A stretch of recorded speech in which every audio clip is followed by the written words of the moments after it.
Hello, everyone, and welcome to yet another installment of Jesus, the Great Jesus Cookie Debate of 2010.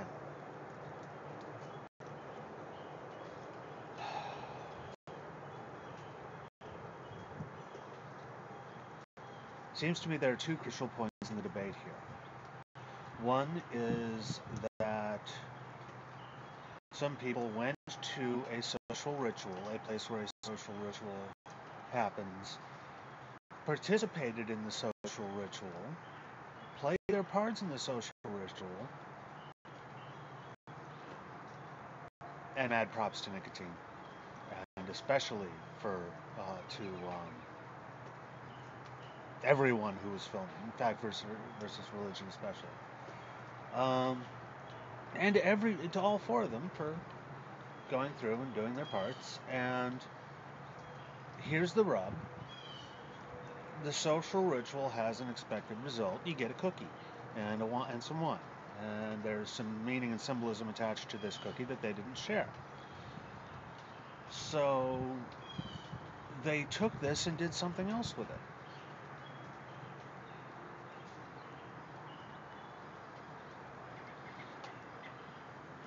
And I can understand that people would be upset, but considering what has happened in churches and schools and things over the centuries, this is very small beer.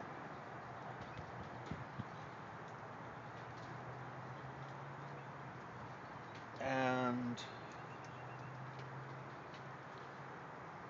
it comes down to, okay, if someone thinks something is sacred or holy or whatever, should that be respected simply because they think it is holy and sacred?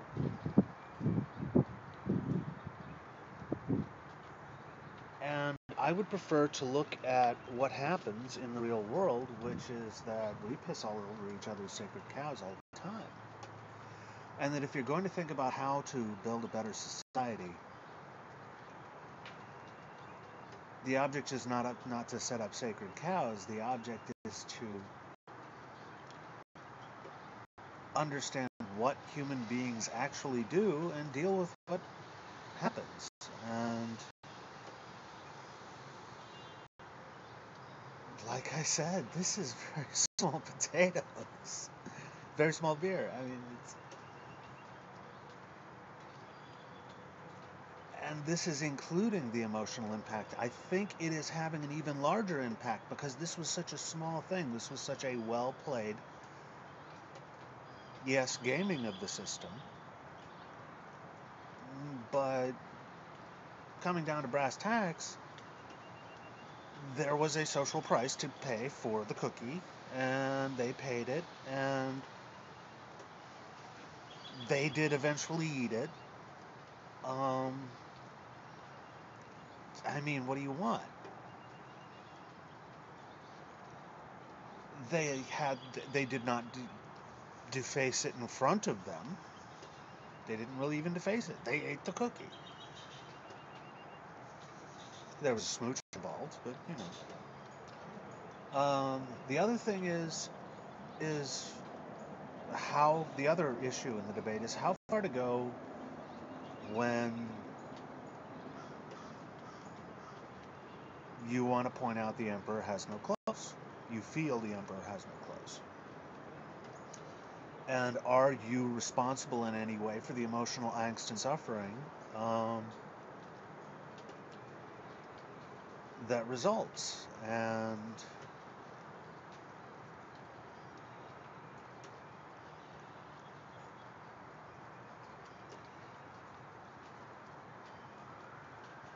I gotta be honest. In my personal humble opinion, it is incumbent on the emperor to prove they have clothes.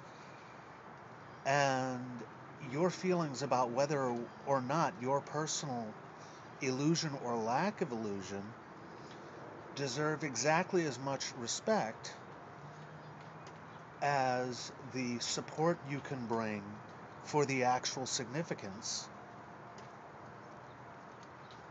of whatever act it is. Basically, if you can prove the emperor has clothes, great, good on you. If the emperor demonstrably has clothes, great, good on you. If the emperor does not have clothes, and someone points it out, or the emperor points out, well, sure, or somebody points out, well, it sure as hell looks like he's naked. Please go to the fable, Google the fable. Let me see. The Emperor's New Clothes, for an understanding of this analogy I'm drawing. But basically, if someone's pointing that out, yeah, they're going to get a bad reaction from some people. But don't forget what the real question is, you know. And other than that, I really don't care. I mean,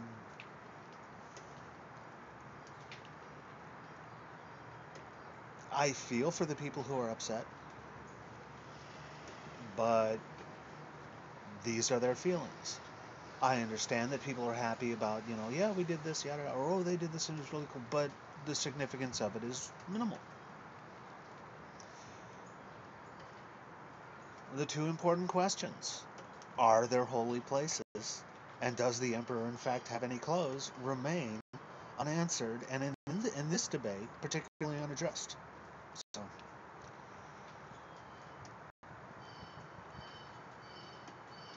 that's why I hadn't weighed in yet, because I just have a hard time grappling, with what seems to me a very emotionally charged and emotionally significant debate, but one which, in the larger scheme of things, holds less weight than looking at the underlying assumptions that are being argued about in this debate. Thank you for your time and attention.